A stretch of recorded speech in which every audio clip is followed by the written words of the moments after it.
نستغفره ونؤمن به ونتوكل عليه ونعوذ بالله من شرور أنفسنا ومن سيئات أعمالنا من يهده الله فلا مضل له ومن يضلل فلا هادي له ونشهد أن لا إله إلا الله وحده لا شريك له ونشهد أن سيدنا ومولانا محمدا عبده ورسوله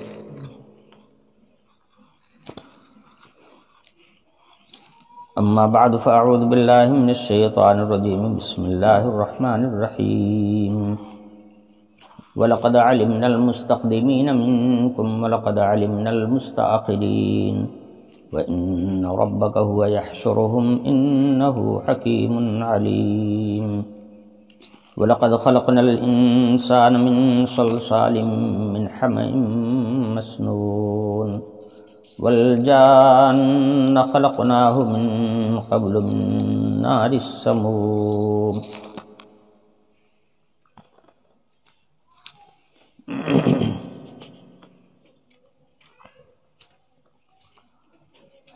رکوع کے شروع سے حق تعالی شانہ کے قدرت کے عجائبات بیان ہو رہے ہیں۔ اللہ رب العالمین نے فرمایا کہ ہم نے آسمان میں بروج بنائے۔ میں نے عرض کیا تھا کہ اللہ کے علاوہ کون ہے جو ان برجوں کو بنا سکتا ہو؟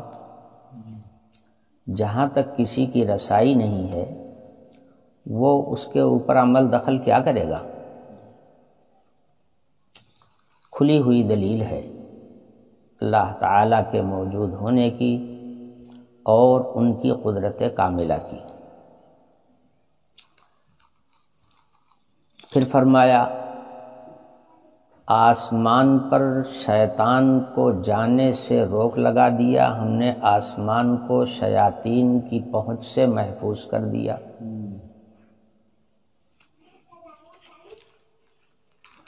تیسری بات ارشاد فرمائی وَالْأَرْضَ مَدَدْنَاهَا وَأَلْقَيْنَا فِيهَا رَوَاسِيَ، کہ ہم نے زمین کو پھیلایا، زمین ہل رہی تھی اس کے اوپر پہاڑ رکھ دیا۔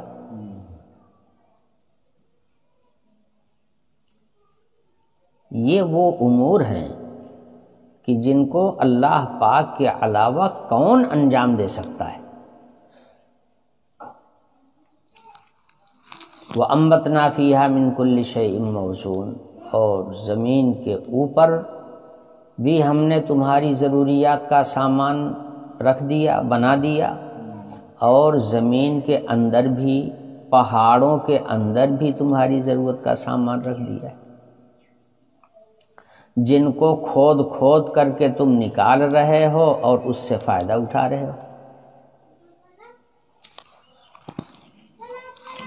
تمہاری ضروریات زندگی کا سارا سامان ہم نے اسی زمین میں رکھ دیا ہے۔ وَجَعَلْنَا لَكُمْ فِيهَا مَعَائِشَ، تمہاری روزی کا سامان بھی رکھ دیا ہے، اور جن کو روزی تمہارے ذریعے سے نہیں پہنچتی ان کو بھی روزی میں اسی سے دے رہا ہوں۔ تفصیلات سب بیان ہو چکی ہیں۔ آگے فرما دیا کہ ہمارے ہاں خزانے کی کمی نہیں ہے، اس لیے تم چاہے فیملی پلاننگ بناؤ چاہے نہ بناؤ، برتھ کنٹرول چاہے کرو یا نہ کرو، اس کا کوئی اثر نہیں پڑتا۔ دنیا کی بڑھتی ہوئی آبادی کو دیکھ کر غیر ایمان والے دانشمند اور عقل مند اور بدعاں لوگ، ان لوگوں نے یہ فیصلہ کیا کہ انسانی آبادی بہت بڑھتی جا رہی ہے، یہ کھائیں گے کیا؟ اس لیے انہوں نے کہا کہ برتھ کنٹرول کیا جائے، فیملی پلاننگ چلائی گئی۔ اللہ پاک نے صاف ارشاد فرما دیا تم لوگوں کی آبادی دیکھ کے کیوں مر رہے ہو؟ تمہاری کھوپڑی کیوں پھٹی جا رہی ہے؟ تم کسی کو کھلا رہے ہو، تم کسی کو روزی پہنچا رہے ہو، تم کر کیا رہے ہو؟ روزی ہم پہنچا رہے ہیں اور ہمارے یہاں خزانے کی کمی ہے نہیں۔ وَإِن مِّن شَيْءٍ إِلَّا عِندَنَا خَزَائِنُهُ، ساری چیزوں کے خزانے بھرے پڑے ہیں۔ اور میں نے پچھلے سبق میں آپ کو بتایا تھا کہ آج سے 50 سال پہلے جن گھروں میں 5 آدمیوں کی آبادی تھی، آج وہاں 50 آدمیوں کی آبادی ہے۔ جب 5 آدمی تھے تو گھروں میں فاقہ ہو جاتا تھا، آج 50 سے زیادہ آدمی ہیں اور فاقہ کسی کو نہیں ہو رہا ہے۔ یہ روزی کون دے رہا ہے؟ یہ حکومتیں دے رہی ہیں۔ یہ جو ملکوں کے مالک بنے بیٹھے ہیں یہ روزی دے رہے ہیں کسی کو؟ ارے میاں، تم نے لاک ڈاؤن لگایا، لوگوں کا روزی روزگار بند کر دیا، ذریعے معاش ختم کر دیا، نوکری پیشہ لوگوں کی اکثریت اس ملک میں ہے، سب اپنے اپنے گھر کے لیے بھاگے، تو تم نے سواری تک کا انتظام نہیں کیا،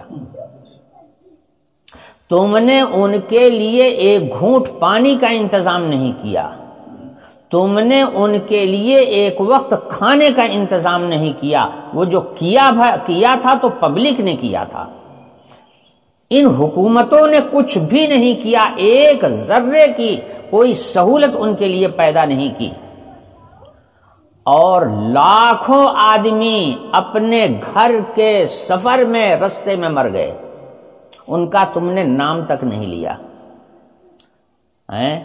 تم اپنی ہی پبلک کے لوگوں کے لیے سواری کا انتظام نہیں کر سکتے ہو، ایک وقت کھانے کا انتظام نہیں کر سکتے ہو، ایک گھونٹ پانی کا انتظام نہیں کر سکتے ہو، تم روزی کیا دو گے؟ تمہارے بس کی ہے روزی دینا؟ ہاں، روزی وہی دے گا جس نے پیدا کیا ہے، اور اس نے پہلے ہی کہہ دیا ہے کہ پیدا ہم کر رہے ہیں، روزی ہم ہی دیں گے، روزی کا ذمہ دار کسی اور کو نہیں بنایا۔ حق تعالی شانہ نے صاف ارشاد فرما دیا، یہ تمہاری بے عقلی ہے، یہ تمہاری دانش مندی نہیں ہے جس کو تم یہ سمجھ رہے ہو کہ ہم بڑے بدعوان ہیں، بڑی اونچی سوچ ہے ہماری۔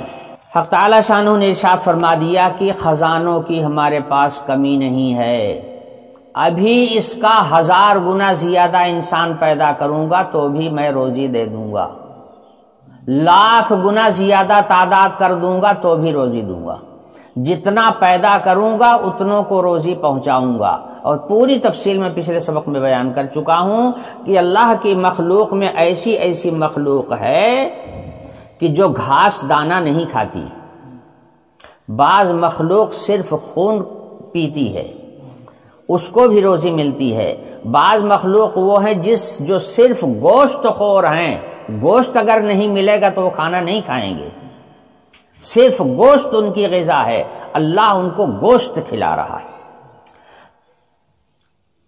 اللہ کے بعض بندے اور اللہ کی بعض مخلوق وہ ہے جو صرف دودھ پی کے رہتی ہے، کوئی دانہ اور چارہ نہیں کر سکتی ہے، اللہ انہیں دودھ پلاتا ہے۔ تو جس مالک نے، جس پالنہار نے پیدا کیا ہے، اس نے سب کی روزی کا انتظام بھی کیا ہے، اور جتنے انسان پیدا کرے گا روزی وہ سب کو دے گا۔ تم بلا وجہ اپنا سر پٹک رہے ہو، یہ تمہاری بے عقلی کی بات ہے کہ تم اپنا سر پٹک رہے ہو، یہ باتیں سوچ سوچ کے، اس لیے کہ تمہارا ایمان اللہ پر نہیں ہے۔ اگر اللہ پر ایمان ہوتا تو ایسی الٹی سوچ تمہاری نہ ہوتی۔ یہ بات بھی ارشاد فرما دی گئی۔ پھر فرمایا ہواؤں پر غور کرو، وَأَرْسَلْنَا الرِّيَاحَ لَوَاقِحَ، ہم پانی کس طرح سے لاتے ہیں، کیسی کیسی ہوائیں ہم نے بنایا ہے، ان ہواؤں کو ہم نے بنایا ہے کہ تم نے بنایا ہے؟ کون ہے جو ان ہواؤں کو بنا سکتا ہو؟ یہ ہوائیں جو پانی کے آسمان پر جانے اور آسمان سے اترنے کا ذریعہ بنی ہوئی ہیں، ان ہواؤں کو کس نے پیدا کیا ہے؟ پھر وہ آسمان سے جو پانی اترتا ہے تم کس طرح سے اس سے فائدہ اٹھاتے ہو؟ تم پانی کا ذخیرہ بھی اپنے پاس نہیں رکھ سکتے تھے، اللہ تعالی نے تمہارے پانی کی ضرورت کا اسٹاک کا انتظام خود فرما دیا، پانی کا ذخیرہ اللہ پاک نے خود بنایا، تمہارا کام صرف اتنا ہی ہے کہ اس ذخیرے سے فائدہ اٹھاؤ، باقی نہ تو تم پانی بنا سکتے ہو، نہ پانی اتار سکتے ہو، اور کچھ بھی نہیں کر سکتے۔ یہ اللہ پاک کا سارا انتظام ہے کہ پانی اتارنا، پانی کا ذخیرہ جمع کرنا، پانی کو تمہارے تک پہنچنے کا انتظام کر دینا، یہ سب پروردگار عالم کا اپنا کام، اس میں تمہارا کوئی دخل نہیں۔ تم کو بس اتنا کہا ہے کہ جتنی طاقت ہم نے دی ہے اتنی طاقت کا اپنی استعمال کرو، ہاتھ پیر باندھ کے نہ بیٹھ جاؤ، اس لیے کہ ہم نے ہاتھ پیر چلانے کے لیے دیا ہے، منہ چلانے کے لیے دیا ہے، دماغ سوچنے کے لیے دیا ہے، تو جو اعضاء ہم نے تم کو کام کے لیے دیا ہے ان اعضاء کو کام میں لگاؤ، سمجھے؟ تمہارے پیروں میں جب تک طاقت ہے تم اپنے پیروں سے چلو، ہاں اگر تمہارے پیر جواب دے جائیں گے، چلنے کے قابل نہیں رہ جائیں گے، تو پھر ایک جگہ سے دوسری جگہ پہنچا دینے کے انتظام میں کر دوں گا۔ جب تک تمہارے پاس ہاتھ ہے اپنا ہاتھ چلاؤ، جب تم لولے ہو جاؤ گے، تمہارے ہاتھ لنج ہو جائیں گے، تو پھر ان ہاتھوں سے جو تم کام کرتے تھے اس کام کا انتظام میں کر دوں گا، سمجھے؟ آنکھیں دیکھنے کے لیے دیا ہے، جب تک ہیں دیکھو، جب نہیں رہ جائیں گی تو آنکھوں والا کام جو تم اپنی آنکھ سے لیتے تھے وہ سارا انتظام میں کر دوں گا اپنی جانب سے۔ یہ ہمارے قاری صاحب بیٹھے ہوئے ہیں، آنکھ کام نہیں کرتی ہے مگر قرآن پاک کا حافظہ پڑھا رہے ہیں بیٹھ کر کے۔ یہ قوت کس نے دی ہے؟ بے آنکھ والا جو دیکھ نہیں سکتا وہ پڑھائے گا کیسے؟ مگر جب انہوں نے محنت کیا، کوشش کی کہ ہمیں قرآن یاد ہو جائے، قرآن حاصل کرنے کی فکر ان کے اندر پیدا ہوئی، تو اللہ پاک نے سارا انتظام کر دیا۔ آنکھ بھلے نہیں کام کر رہی ہے مگر پڑھنے کا کام ہو رہا ہے، پڑھ بھی رہے ہیں، پڑھا بھی رہے ہیں، اپنے جیسا دوسروں کو بنا بھی رہے ہیں۔ تو کہنے کا مطلب یہ ہے جب تک ہم نے جو اعضاء تم کو دیے ہیں وہ کام کرتے رہیں تب تک ان سے کام لو، اور جب وہ کام کرنا بند کر دیں گے تو اگلا انتظام پھر میرا ہے۔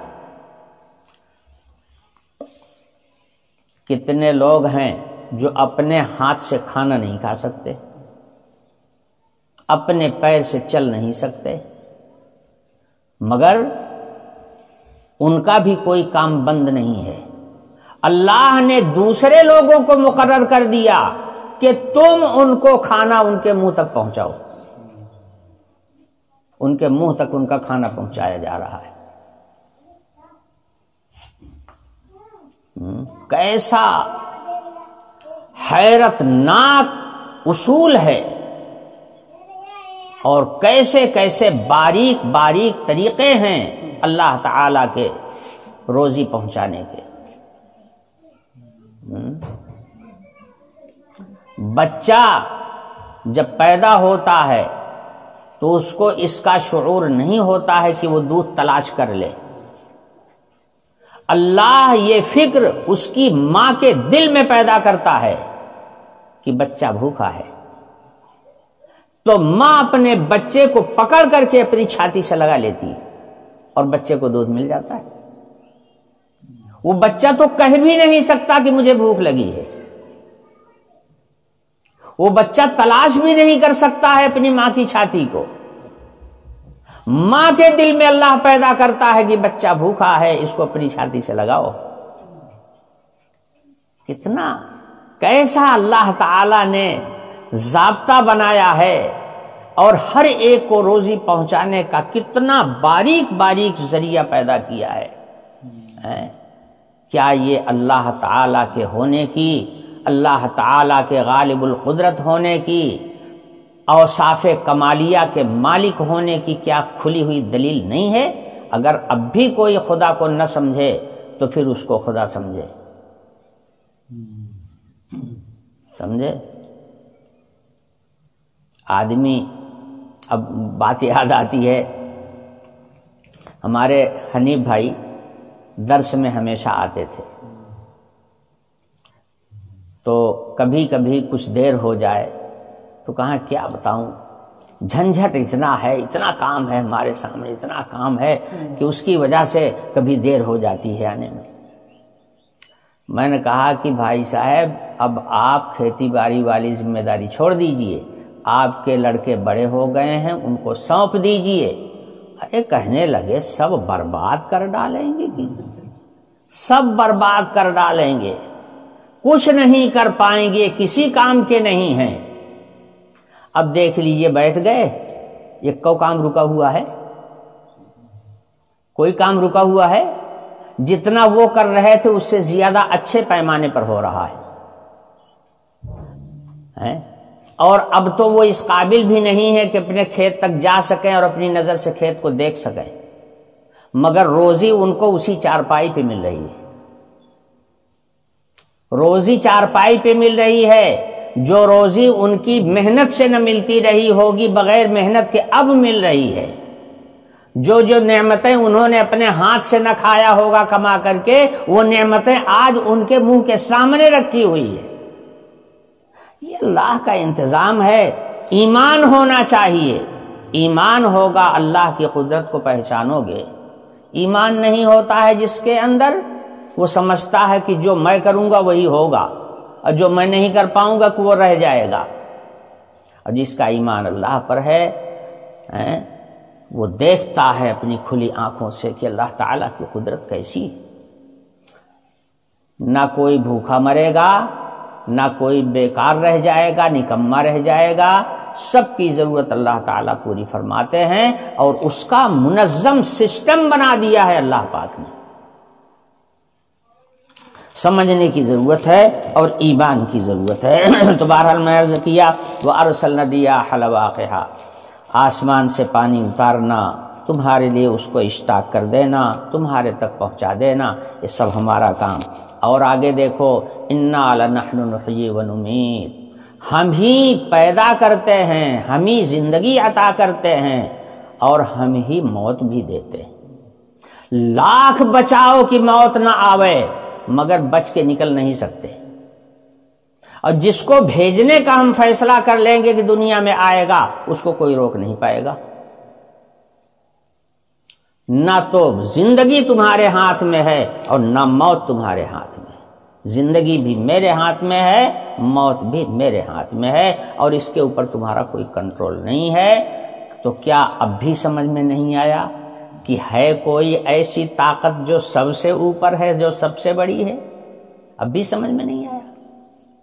وَإِنَّا لَنَحْنُ نُحْيِي وَنُمِيتُ وَنَحْنُ الْوَارِثُونَ وَلَقَدْ عَلِمْنَا الْمُسْتَقْدِمِينَ مِنْكُمْ وَلَقَدْ عَلِمْنَا الْمُسْتَأْخِرِينَ، ہم جانتے ہیں کہ کون لوگ ہیں آگے چلنے والے اور کون لوگ ہیں پچھڑنے والے. آگے بڑھ کے حصہ لینے والے کو مستقدم کہا جاتا ہے، اور پچھڑے رہنے والے کو متأخر کہا جاتا ہے. اس سے کون سے لوگ مراد ہیں؟ اس بارے میں حضرات مفسرین کے کئی قول ہیں. ایک قول جو حضرت عبداللہ بن عباس رضی اللہ عنہ کا وہ یہ ہے کہ مستقدمین سے مراد ہیں جو دنیا میں آ کے جا چکے، جو دنیا میں آ کے آگے چلے گئے، موت کے گھاٹ سے اتر کے آگے نکل گئے، وہ مستقدمین ہیں، آگے جانے والے، اور جو رہ گئے ہیں وہ ہیں متاخرین، بعد میں آنے والے۔ ایک قول حضرت اکرمہ کا ہے، فرماتے ہیں من خلقہ اللہ، المستقدمون من خلقہ اللہ وخرج من اصلاب الآباء والمتاخرون من لم یخلق۔ مستقدمین وہ لوگ ہیں جن کو اللہ پیدا کر چکا اور وہ اپنے ماں باپ کی پشت سے اور پیٹ سے نکل کر کے باہر آ گئے، اور مستاخرین وہ لوگ ہیں جن کی ابھی پیدائش نہیں ہوئی ہے۔ دونوں قول میں کوئی فرق نہیں ہے، الفاظ کا فرق ہے، حقیقت ایک ہی ہے۔ حضرت مجاہد کہتے ہیں المستقدمون الامم السابقہ والمستاخرون امت محمد، مستقدمین سے مراد پچھلی امتیں ہیں جو گزر چکی، اور بعد میں آنے والے جو لوگ ہیں متاخرین سے مراد امت محمد الرسول اللہ صلی اللہ علیہ وسلم ہے، یہ بعد میں آنے والے ہیں۔ حضرت حسن بصری رحمۃ اللہ علیہ فرماتے ہیں کہ مستقدمین سے مراد وہ لوگ ہیں جو نیکیوں میں آگے بڑھ کے حصہ لیتے ہیں، وہ مستقدمین ہیں۔ مستقدم کے معنی آگے بڑھنے والا نا، تو حضرت حسن بصری رحمۃ اللہ علیہ فرماتے ہیں کہ یہ آگے بڑھنے والے کون ہیں؟ جو نیکیوں میں، طاعتوں میں، اللہ کی فرما برداریوں میں بڑھ چڑھ کے آگے حصہ لیتے ہیں، اور مستاخرین سے مراد وہ ہیں حصہ تو لیتے ہیں لگے لیکن ذرا دیر میں، پہل نہیں کرتے۔ جب لوگ پہل کر لیتے ہیں، آگے بڑھنا شروع ہو جاتے ہیں، تو پیچھے پیچھے وہ بھی نیکی کرنے لگتے ہیں۔ عادت ہوتی ہے نا، بعض لوگوں کی طبیعت ایسی ہوتی ہے کہ جب کوئی نیک کام اور خیر کا کام ہوتا ہے تو آگے بڑھ کر کے حصہ لیتے ہیں، اور کچھ لوگ وہ ہوتے ہیں حصہ تو لیتے ہیں لیکن دیکھا دیکھی، جب اور لوگوں کو دیکھ لیتے ہیں کہ وہ حصہ لے رہے ہیں تو کہتے ہیں چلو بھائی ہمارا بھی حصہ ہو جائے تھوڑا سا۔ یہ مستاخرین ہیں۔ حضرت حسن بصری رحمۃ اللہ علیہ کی رائے بڑی عالی معلوم ہوتی ہے، یہ رائے بڑی عالی معلوم ہوتی ہے۔ جو لوگ آگے بڑھنے والے ہیں ان کا مرتبہ اونچا ہوتا ہے۔ حدیث شریف میں فرمایا گیا کہ جمعہ کے دن جو لوگ سب سے پہلے جامع مسجد میں داخل ہوتے ہیں ان کو سب سے بڑا ثواب ملتا ہے۔ تشبیہ دے کر کے بتایا گیا کہ پہلے جامع مسجد میں قدم رکھنے والے کو ایسا پہلا قدم رکھنے والا ایسا ہے جیسے گویا اس نے اونٹ کی قربانی پیش کر دیا، اس کے بعد جو آئے گا وہ اس سے نیچے درجے کا ہے، گویا اس نے ایک گائے کی قربانی پیش کر دیا، اس کے بعد آنے والا ہے تو گویا اس نے بکری کی قربانی پیش کی۔ تشبیہ دے کر کے بتایا گیا، مطلب یہ ہے کہ جو پہل کرنے والے ہیں ان کا ثواب اونچا ہے، اور جو بعد میں آنے والے ثواب ملے گا ان کو بھی، مگر درجہ ان کا بڑھا ہوا ہوگا جو پہل کریں گے۔ حدیث شریف میں فرمایا گیا کہ اگر لوگ جان لیں کہ نماز کے اندر صفے اول میں کھڑے ہونے والوں کو کیا ثواب ملتا ہے، اگر لوگ جان لیں کہ اذان دینے والے کو کیا ثواب ملتا ہے، اگر یہ حقیقت جان لیں لوگ تو آپس میں جھگڑا کرنے لگیں، اور نوبت آ جائے گی قرعہ اندازی کی کہ قرعہ ڈال کر کے نکالو، جس کا نام آ جائے وہ پہلے جائے گا، وہ آگے رہے گا، وہ پہلی صف میں رہے گا، وہ اذان کے لیے مؤذن بن کر کے کھڑا ہوگا جس کا قرعہ میں نام آ جائے گا۔ قرعہ اندازی کب ہوتی ہے؟ جب کسی ایک چیز کے طلبگار کئی ایک جمع ہو جائیں تو وہاں پر قرعہ ڈالا جاتا ہے کہ بھائی ایسے تو ہم کسی کو آگے پیچھے نہیں کر سکتے، سب طلبگار ہیں اسی چیز کے، اب جس کا نام آ جائے گا وہ نمبر 1 وہ ہوگا، جس کا نام نہیں آئے گا وہ نمبر 2 پہ رہے گا، ہے نا؟ قرعہ ایسے موقع پہ ڈالا جاتا ہے۔ تو اسی وجہ سے بعض مفسرین نے کہا المستقدمون فی الصفوف فی الصلاۃ والمستاخرون فیہا، مستقدمین سے مراد وہ لوگ ہیں جو نماز کے اندر صف اول میں آ کر کے بیٹھتے ہیں۔ صف اول میں بھی جو لوگ امام کے پیچھے ہوتے ہیں ان کا مرتبہ سب سے اونچا ہوتا ہے، سمجھے؟ پھر جو اس کے بغل میں ہوتا ہے اس کا نمبر ہوتا ہے، پھر جو اس کے بغل میں ہوتا ہے اس کا نمبر ہوتا ہے، لیکن پوری صف اول میں جو لوگ ہوتے ہیں بہرحال ان کا ثواب پیچھے والی صف والوں کے مقابلے میں زیادہ ہوتا ہے، سمجھے؟ مگر یہاں پر ایک مسئلہ اور بتا دوں، فقہا نے لکھا ہے کہ امام کے پیچھے ایسے شخص کو کھڑا کرنا چاہیے جو نماز کے مسائل سے اچھی طرح سے واقفیت رکھتا ہو، اس لیے کہ کبھی ایسا ہو سکتا ہے کہ امام کو کوئی عذر پیش آ جائے اور اس کو نماز چھوڑ کے ہٹنا پڑے، تو پیچھے جو آدمی رہے گا جب وہ عالم نماز ہوگا، نماز کے مسائل کا ماہر ہوگا، تو اس کو کھڑا کر دیا جائے گا، وہ مصلی پر آ کر کے باقی سارے مقتدیوں کو نماز پڑھا دے گا، سمجھے؟ اور اگر مسائل کا علم رکھنے والا آدمی نہیں ہوگا، جاہل کھڑا ہوگا تو وہ کیا کرے گا؟ امام صاحب جائیں گے تو وہ بھی پچھڑ جائے گا، وہ بھی چلا جائے گا، کہے گا امام صاحب نے نیت توڑ دیا ہم بھی توڑ دیں، اس طرح سے سب کی نماز خراب ہو جائے گی۔ اس لیے امام کے پیچھے ایسے آدمی کو کھڑا کرنا چاہیے کہ جو مسائل نماز کو اچھی طرح سے جانتا ہو، یعنی سب کے مقابلے میں زیادہ جانتا ہو۔ یہ ایک مسئلہ اپنی جگہ پر ہے۔ جہاں تک ثواب کی بات ہے، سب سے پہلے امام کے پیچھے والے کا نمبر، اس کے بعد بغل والے کا، اس کے بعد بغل والے، اس کے بعد پوری صف اول کا ثواب، اس کے بعد پھر دوسری صف کا، اس کے بعد پھر تیسری صف کا۔ یہ کون لوگ کرتے ہیں ایسا؟ جن کو نماز کا فکر ہوتا ہے،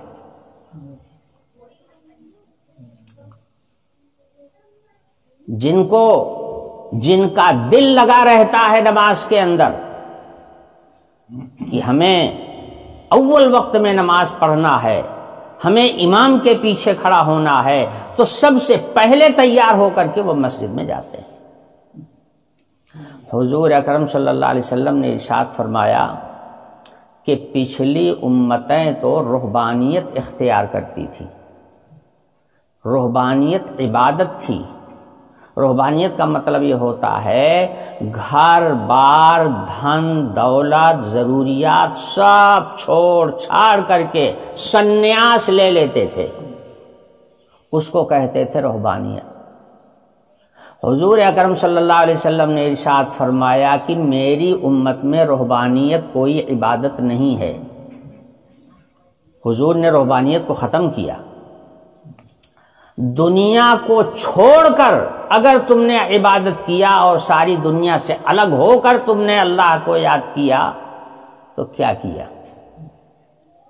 انسان ہونے کا تقاضا یہ ہے کہ اس دنیا کے سارے جھمیلے میں رہ کر کے اور پھر اللہ کو یاد کرتا رہے آدمی۔ یہ ہے کمال کی بات۔ سب کو چھوڑ کے اگر تم نے اللہ کو یاد کیا تو کیا یاد کیا؟ یہ یاد تو فرشتے بھی کر رہے ہیں، پھر انسان کو پیدا کرنے کی ضرورت کیا تھی؟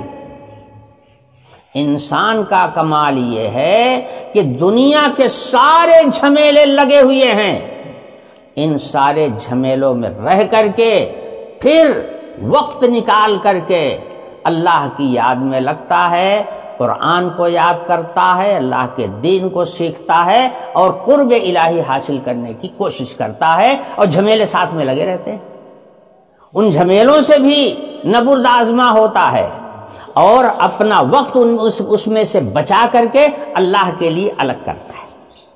تو حضور نے فرمایا میری امت کی رہبانیت یہی ہے کہ دین کے کاموں میں آگے بڑھ کر کے پہنچے، نماز کے لیے آگے بڑھ کر کے جائے، مسجد میں پہلے پہنچنے کی کوشش کرے، وقت نکال کر کے اعتکاف کر لے رمضان شریف کے مہینے کا، تو جتنا ثواب پچھلی امتوں میں رہبانیت کا ملتا تھا اس سے زیادہ ثواب میری امت کو ان اعمال پر ملے گا.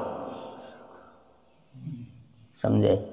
وَلَقَدْ عَلِمْنَا الْمُسْتَقْدِمِينَ مِنْكُمْ وَلَقَدْ عَلِمْنَا الْمُسْتَأْخِرِينَ. حق تعالیٰ شانہ فرماتے ہیں ہم جانتے ہیں کہ کون ہیں نیکیوں اور طاعتوں میں آگے بڑھنے والے اور کون ہیں پیچھے رہنے والے.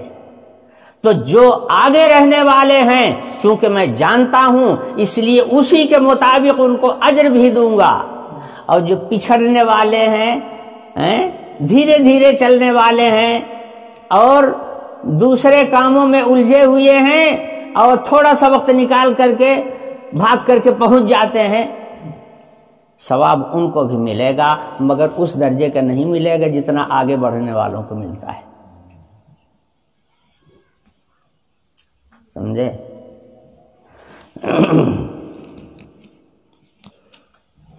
حضرت والد صاحب رحمۃ اللہ علیہ فرمایا کرتے تھے کہ اس وقت جو رسمی رسمہ کا دین یہاں تھا، فرماتے تھے کہ یہ ہماری برادری کے لوگ جو ہیں ماشاء اللہ دین کا خیال ان کو اور قوموں کے مقابلے میں زیادہ رہتا ہے.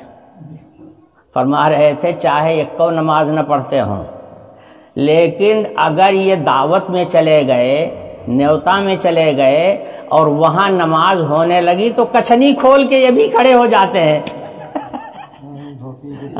کچھنی کھول کے کھڑے ہو جاتے ہیں. کیا مطلب؟ مطلب یہ تھا کہ پڑھنے کی عادت تو نہیں ہے لیکن جب لوگوں کو پڑھتے ہوئے دیکھتے ہیں تو جا کے کھڑے ہو جاتے ہیں.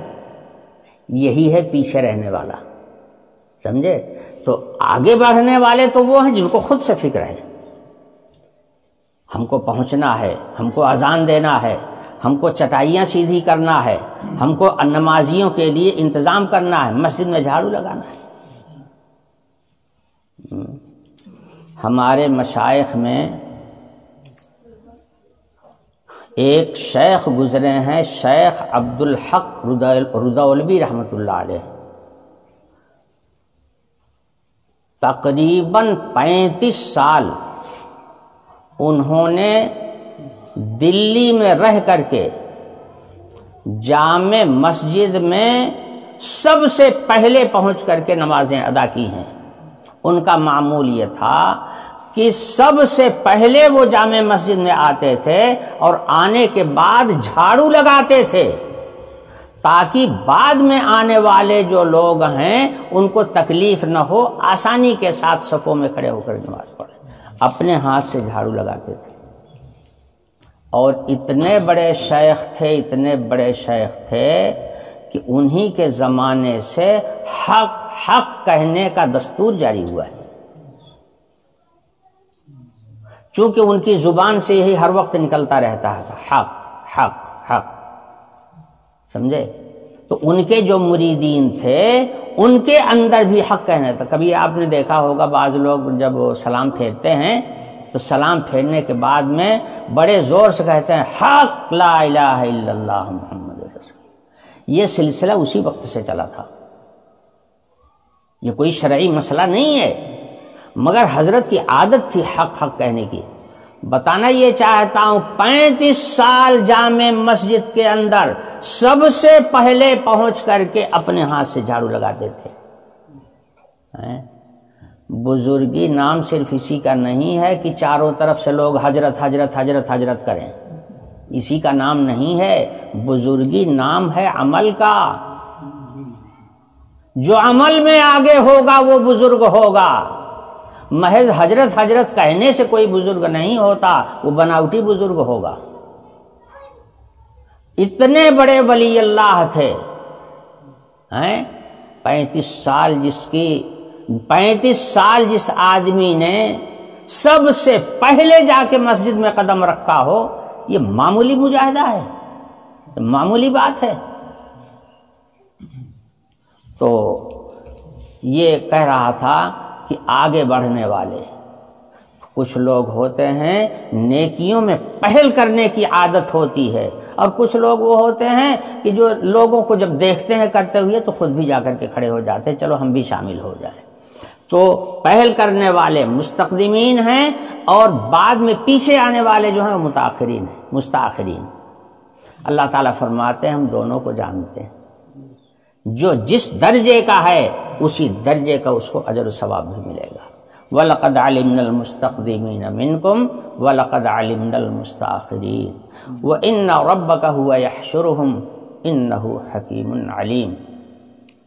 آگے فرمایا تمہارا رب جو ہے وہی لوگوں کو حشر کے میدان میں جمع کرے گا۔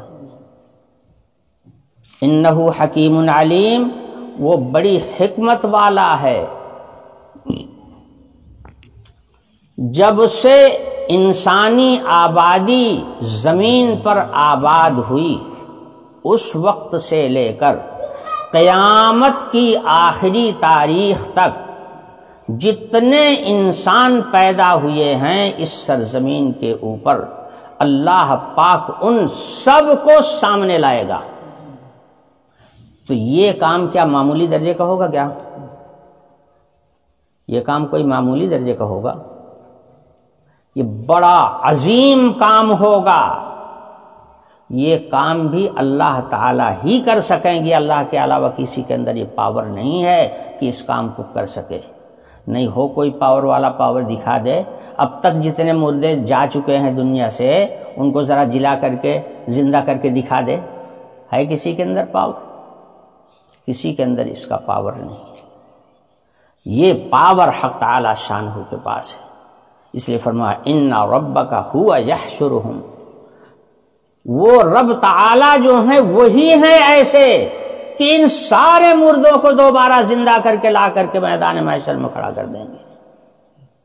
انہ حکیم علیم، بڑی حکمت والے ہیں اور بڑا علم رکھنے والے ہیں۔ علم کا سارا خزانہ انہی کے پاس ہے اور ساری حکمت بھی انہی کے پاس ہے۔ انشاءاللہ اگلا مضمون تخلیق انسانی سے متعلق ہوگا۔ اللہ پاک نے انسان کو پیدا کیا، کس طرح سے پیدا کیا، اس کی تفصیلات انشاءاللہ اگلے درس میں آئیں گی۔ یہیں پر بات کو روکتا ہوں، اب اگلا درس انشاءاللہ اگلے سبق میں ہوگا۔ وآخر دعوانا الحمدللہ رب العالمین۔